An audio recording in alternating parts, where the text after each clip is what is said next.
Now we'll know about the cotton textile industry. Cotton textile industry is one of the biggest and the most important branch of textile industry in India. And it is the most important agro-based industry. What is this agro-based industry? The industries that depend on a agricultural product as a raw material. Okay. And this cotton cloth making was known to the Indians since from the ancient time, but it was confined to handlooms. What is the handlooms? The industries, that is where they use the simple machines to weave. That means it is a manually owned looms. Okay, so it was confined to the handlooms. The first modern cotton mill was established in the year 1854. That was when the cotton mill which was set up in the Mumbai. Okay, after that, the first cotton mill was set up at Mumbai.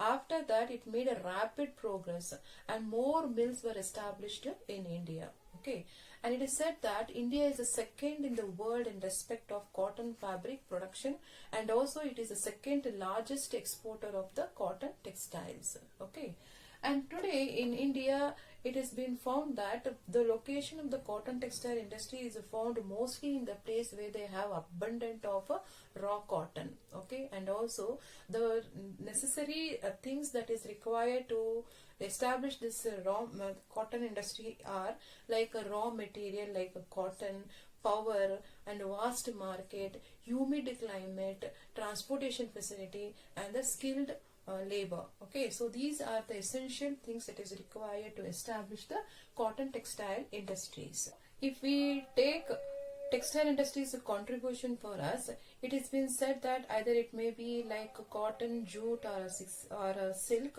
14% of the entire revenue is being contributed to the government, and nearly 35 million people are engaged in the textile industries. So textile industry is contributing a large number of employment opportunities, and it has been said that around 24% of people are engaged in this cotton and textile industry after agriculture. So more and more people are employed in the agricultural sector. Okay, so employment is being provided in the textile industry after agriculture, and it is also been contributing a lot to the country's revenue.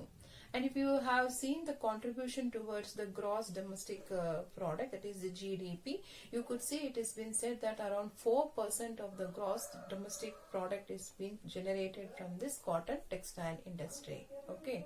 So when it comes to our state, that is Karnataka, this textile industry has been existing in Karnataka since from ancient time. Okay, though the cloth is being manufactured with the synthetic fiber and the foreign cotton textiles, a cotton thing, but there is a great demand for the Indian textile in the. So now we'll know about the cotton textile industries of Karnataka.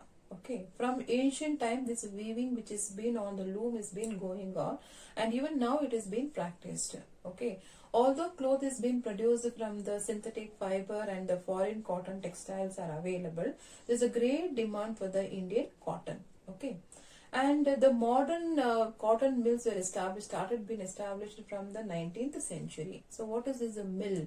It is the place where they weave the clothes from the cotton. Okay, so the cotton mills were established in India, that is after 19th century. Okay, and even spinning and ginning, you know that ginning is the process of removing the seeds from the cotton pod, and even the spinning, that means weaving the fiber into yarn. Okay, so even the spinning and ginning is also been set up in our state, that is in the northern district. Okay, and the first cotton mill was set up in the year 1884 at Kalburgi, and later cotton textile factories were started in Hubli. And after 1900, many big cotton textile mills were being established, and most of them were Binni mills, Minerva mills, cotton mills of Davangere are some of the big mills that have been established. Okay, and cotton mills at Davangere was also been established, that is before independence itself. Okay, after independence, cotton mills were set up in most of the northern district. And the main reason why these cotton mill industries were established at the northern district is because of the availability of the cotton. Okay, so abundant of cotton is also one of the main reason for most of these industries to be set up in northern districts of Karnataka. Okay, and Davangere, okay, the most important cotton textile industry has been set up at Davangere, and it is also been called as a Manchester of Karnataka. So Davangere is known as a Manchester of Karnataka. Why it is called? It is because it has a numerous mills, and most of the mills are of the international reputed. So Davangere is known as a Manchester of Karnataka. And apart from that, there are many ginning and spinning mills also. Like it has been established in the Hubli, Ilakal, Gadag, Badami, and even in the Belagavi district, and even in Srirangapatnam. Then you have in the Chamrajnagar. Okay, so spinning and ginning machines are being found in all these districts. Okay, and it is also been said that around some 3.1 million meters of cotton is also being produced annually. Okay, but today many of the cotton mills have been closed. It is due to the various reasons. Okay, the reasons are like it has been said that due to the shortage of cotton and due to absolute machinery, that is most of the machineries have become outdated, or it has become the weak, or what you say, it has become worn out. Okay, so machines have become worn out due to the shortage of electricity supply, and due to the increase in the production cost, and due to the stiff competition from other synthetic fibers. So due to all these factors, many of the cotton mills that were existing in our state in the northern part have been closed. Okay, and the government has come forward to help them. Okay, so the government with its various schemes have come up to in order to support and bring up these cotton textile industries in Karnataka. And one of that program is that Suvarna Yojana, that is Suvarna Textile Industry Policy, and also it has established finished goods park. Okay, and the main purpose of this Suvarna textile policy and also the finished goods park is that to promote, it means to help these cotton textile industries to manufacture and help those product, that means whatever the goods, whatever the cotton products that they have been manufactured by them, to supply to the foreign countries. Okay, so like this, Karnataka ranks second in the country with regard to the export of the textiles, and many such parks are also found in our state, that is in the districts like the Doddaballapur, Anekal, Belagavi and Mysore. Okay, so this is about the cotton textile industry. Now we know about the sugar industry. It is a agro-based industry. It means an industry which depend on agricultural product as a raw material. Okay. Sugar industry, India is the largest producer of sugar, and it has been said that it is the second largest producer of sugar after Cuba. Okay. And this industry, sugar industry, involves a total investment of rupees 1,250 crores. And it has been said that it provides an employment of 2.86 lakh workers. Okay, and this art of making sugar was known to the Indians since from ancient time, and India is also been rightly called as a home of sugar. Okay, homeland of sugar. Okay, and this modern sugar industry have come to India, that is modern sugar industry have come to India, that means come to the scene only in the middle of the 19th century, when it was introduced by the Dutch, okay, in the North Bihar in about 1840. Okay, so it has been told that this modern sugar industry have come to India, that means it was introduced to the India in the middle of 19th century when it was introduced by the Dutch in Bihar in 1840. Okay, and Karnataka has 30 mills, okay, wherein it produces 1,151 tons, that is over 6% of the total requirement of sugar of India. Okay, and all the factors that is essential for the establishment of this sugar industry is being found in Karnataka. Okay, and the factors that is necessary for the establishment of this industry is that requires a humid climate, power supply, local market and transportation system. So these are the factors that are essential to establish the sugar industry in India. That is humid climate, power supply, local market and transport system. So these factors and these requirements will already exist in our state. So this has a favor to the establishment of the sugar industries in Karnataka, and thus this industries plays a very important role in the economic development of Karnataka. There is also reference about the manufacture and the existence of the sugar industries in our state Karnataka. Okay, a noted writer called as Sir Francis Buchanan. Okay, he mentioned in his book, that is in his writing, that in the early part of 19th century there was a existence of producing, that means sugar cane in our districts like Srirangapatnam and Chikbalapur. Okay, so and he also maintained the records that there is a town, that means these two towns were producing sugar and they have won even the prize from the London exhibition. Okay, and the first modern sugar industry in our state, that is in Karnataka, is the Mysore Sugar Company. Okay, so that is the first modern sugar industry, Mysore Sugar Company, and this was established in the year 1933 at Mandya.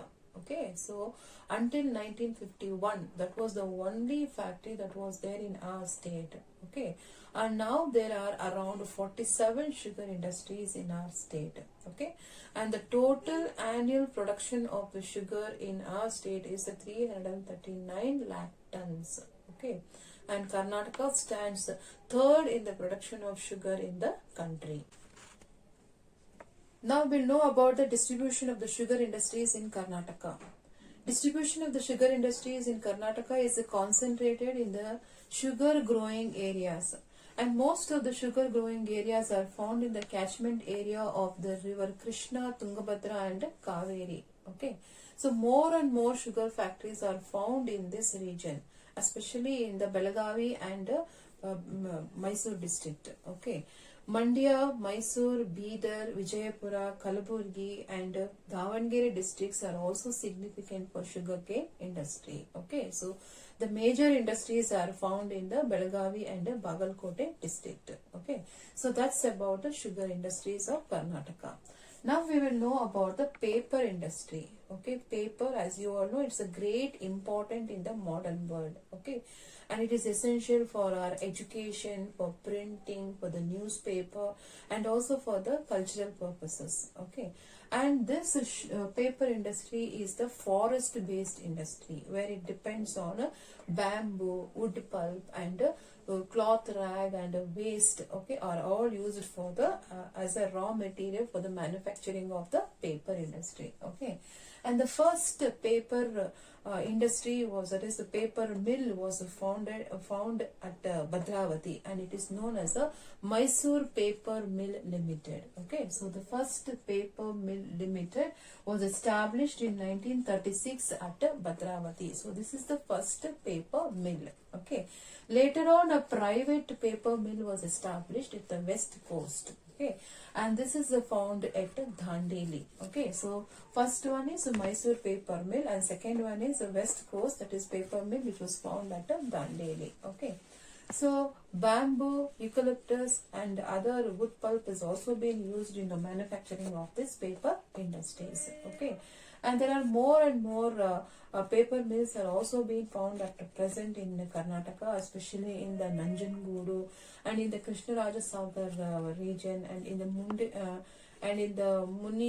Munidabad and also in the Mundagad. Okay, so in these regions also more and more paper industries are also being established, and it has been said that Karnataka ranks fourth in the production of the paper in the country. Okay, and Karnataka produces around 3.6 lakh tons of paper product per annum, that is per year. Okay, so this is about a small introduction about the paper industries that was established in our state Karnataka.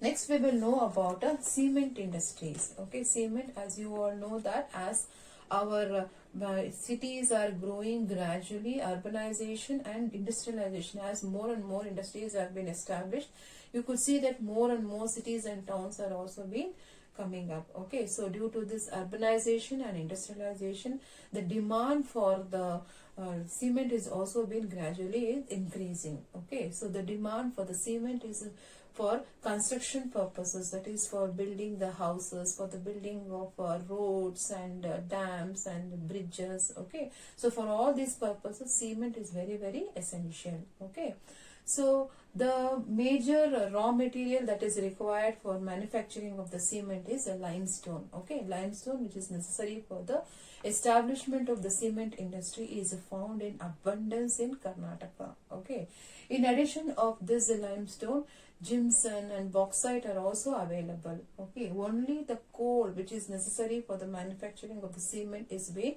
imported from the neighboring state. Okay, so availability of the water, sand, transportation facility, then electricity supply, clay, wide market, all these are the factors that is essential for the growth of the cement industry. The first cement factory in the state was established at Bhadravati in the year 1939. Later, factories were also being set up at Bagalkote, Ammasandra, in Tumakuru district and in Shabad of Kalburgi district.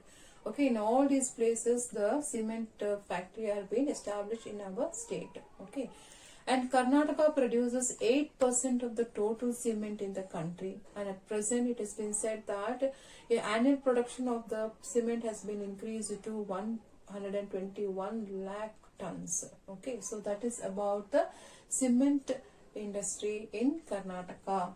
Now we will know about the information technology industry, that is IT industry. Okay, you know that Karnataka occupies the highest position in India in this regard. Okay, so information technology industry is an important center. That means Karnataka is an important center for this information technology in India. Okay, information and technological industries have made a great progress here. Okay, it's because that there are numerous engineering colleges and computer based technological courses and abundance of highly skilled manpower. Okay, all these factors have enabled to establish more and more IT companies in Bangalore. Okay, Bangalore is also known as one of the India's most important information technology center. Okay, and Bangalore city is also known as a Silicon City. Why it is called as Silicon City? It's because it is a leading producer and the exporter of the software components. Okay, that is being used for computer programming. Okay, so Bangalore is known as a Silicon City because it produces and exports the software components that is used for the computer programming. Okay, and Bangalore is one of the topmost, that means the world's top 10 major advanced high-tech city. Okay, and software industries have also spread to the in and around the Bangalore. Okay, and it has been said that the city has alone 1,200 IT companies. Okay, and biological BT company, that is biological technology, is also being found in Bangalore. Okay, so the leading IT companies that are found are Infosys and Wipro. Okay, so industries, these IT industries have been providing employment around 4 lakh people in our state. Okay, so it has been the major reason why most of the leading companies in the world, that is IT companies, have also established their branches in Bangalore. It's because of the good climate, electricity supply and technical export and very good technical expert, and also due to the infrastructure facilities. Okay, so due to all these factors, today Bangalore has emerged as one of the prestigious information technological center in India.